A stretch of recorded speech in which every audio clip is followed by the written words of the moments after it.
Assalamualaikum warahmatullahi wabarakatuh. Salam sejahtera. Jumpa lagi dengan saya, Bang Widya. Pantangin terus channel ini. Kita akan tetap diskusi kali ini dengan generasi muda. Seorang mahasiswi ya, kalau cowok mahasiswa dari sebuah universitas yang keguruan dan ilmu pendidikan. Novita. Ya, Bang. Novita bukan temannya Doraemon. Kalau temannya Doraemon, Nobita. Nah, Novita, makasih, sehat ya? Alhamdulillah sehat. Bisa kumpul, bisa diskusi dengan saya, Ya. bisa berbagi di channel Bang Widya ini. Ya. Gimana nih sebagai mahasiswi, sebagai aktivis, sebagai anak muda? Hari-hari belakangan 6 bulan ini kan lebih banyak di rumah, lebih banyak virtual meeting, lebih banyak webinaran. Kira-kira kondisi ini dengan aktivitas kamu sebagai mahasiswi yang ya, ilmunya ilmu murni lagi ya. Iya. Gimana nih? Cerita dong sama kita berbagi sama pemirsa di luar sana. Yang jelas sih pasti beda banget ya Bang ya, sama kebiasaan sebelum pandemi sama saat pandemi.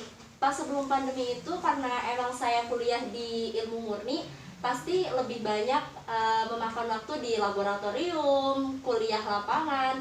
Nah, kalau misalkan saat pandemi kayak gini itu kan semuanya serba virtual. Jadi ya udah kuliah cuma online lewat laptop, cuma bisa ngikutin webinar, kuliah lapangan pun nggak ada. Kemudian praktikum di laboratorium juga nggak dilakukan, cuma bisanya ya sekedar nonton di YouTube gimana praktikum ini. Jadi kita tuh nggak bisa langsung ngelakuin itu loh Bang. Nah, itu masalahnya.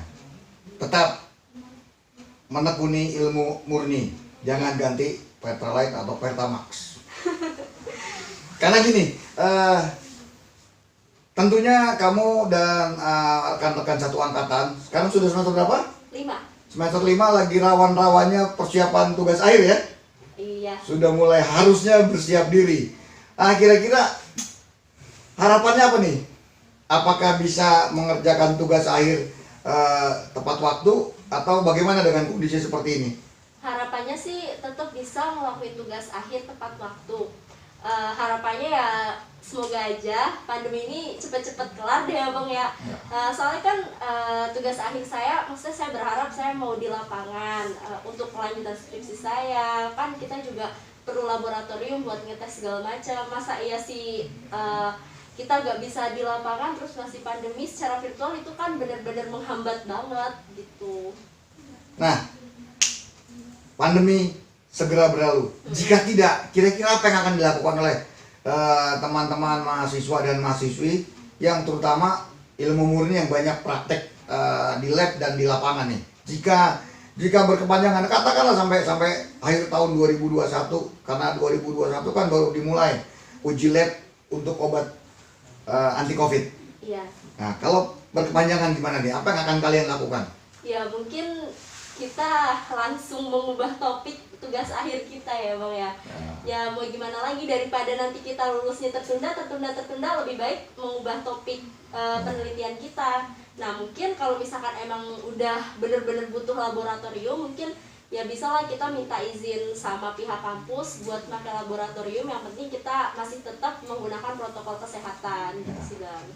Sip, insya Allah. Nah, itu kan kaitan dengan kampus nih, dengan kuliah.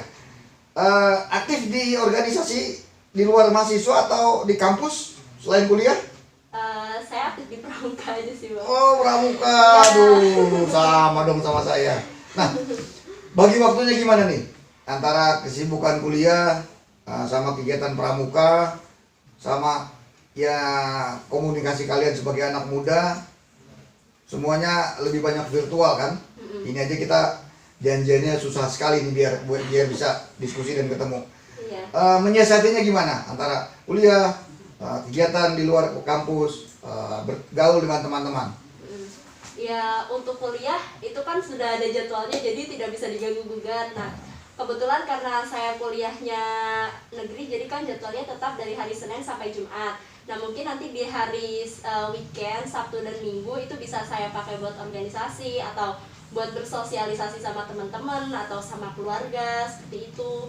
Nah kalau misalkan ada keperluan kayak udah mendadak banget harus hari Senin sampai Jumat, ya bisa lah saya izin buat kuliah, karena kuliahnya izin ya nggak apa-apa, selagi itu masih bisa izin, kita masih bisa ngejar, it's okay. Kalau misalkan enggak, ya jangan dipaksain, karena gimana pun kan itu yang paling utama ya Bang ya.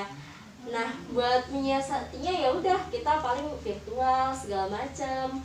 Karena emang situasinya lagi kayak gini kan, emang kita kebanyakan secara virtual, jadi masih aman lah ya. Kalau sekarang masih gampang lah. Oke, kita berharap memang tidak terlalu lama, tapi kita juga harus bersiap jika tidak cepat. Nah, satu lagi nih, sebagai aktivis, pola apa yang kamu terapkan berkomunikasi dengan teman-temanmu di organisasi di luar kampus selain virtual? Ada nggak? Ada sih, selain virtual, saya juga kadang bertemu langsung dengan teman-teman, tapi tetap kita biasanya lebih pilih buat ketemu di ruang yang terbuka, karena kan kita tahu, maksudnya kan di era pandemi kayak gini katanya COVID itu bisa menular melalui airborne. Jadi kalau misalkan di ruangan tertutup itu kan resikonya lebih tinggi, seperti itu. Ya kita menyiasatinya ya udah kita berkumpul di ruang terbuka, kadang bisa sambil olahraga segala macam. Jadi kita bisa menyelam sambil minum air. Aduh, itu namanya kelelep. Oh iya. Ya kayak gitu sih. Sip, jadi bukan sambil menyelam minum air, Novita. Ya, kalau sambil olahraga, sambil bugar olahraga, nongkrong makan bubur ayam. Iya. Wah, itu sambil menyelam minum kopi. Tapi Mantap itulah, gimana ya? Itu kan dinamika yang terjadi. Kamu sebagai mahasiswa yang kuliah di kampus negeri, kebayang nggak sama kamu, atau mungkin ada teman kamu yang kuliahnya tidak di negeri, di kampus yang tidak negeri? Kalau nggak negeri berarti ayam negeri, ayam kampung. Enggak deh. Negeri yang di swasta. Iya. Pernah komunikasi nggak dengan mereka? Kira-kira apa sih yang kamu lihat dari yang dialami teman-teman yang tidak kuliah di negeri? Ya saat saya maksudnya dalam penglihatan saya, teman-teman saya sih ya yang kuliah di swasta juga masih bisa ngatur waktu. Ya udah sih sama kayak saya kayaknya.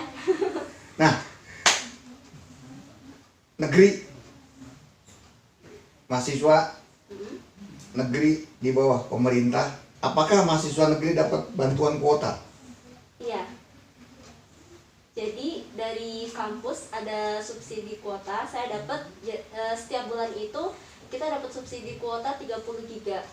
Nah, pas saya dapat itu semester kemarin, berarti pas saya semester 4, saya dapat 2 bulan terakhir. Nah, untuk ini kan saya baru masuk semester 5, ini belum ada bantuan kuota turun. Jadi saya baru mendapatkan subsidi kuota itu 2 bulan terakhir semester 4 lalu.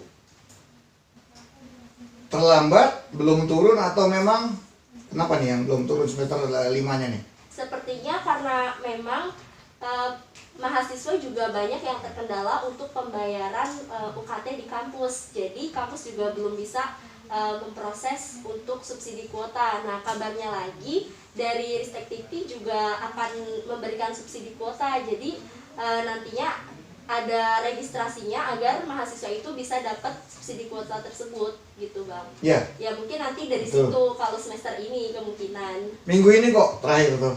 Iya, tanggal 11. Iya. Oke, terima kasih Novita sudah mau berbagi. Saya mau diskusi lebih banyak nih, tapi kan ini kan untuk tayangan teman-teman dan nggak boleh banyak-banyak. Supaya apa? Supaya yang akan datang Novita bisa jadi bintang tamu lagi dengan penampilan yang berbeda. Yeah. Sehingga kita bisa berbagi buat teman-teman di sana. Terima kasih Novita. Yeah, sama-sama. Sebelum kita tutup, biar nggak penasaran, saya Widya, biasa dipanggil Bang Widya. Terima kasih sudah bersama di channel saya. Novita, boleh sebentar dibuka? Saya Novita. Novita, mahasiswa, nggak boleh nyebut kampus, inisialnya UNJ. Terima kasih bisa hadir. Tetap semangat. Assalamualaikum warahmatullahi wabarakatuh.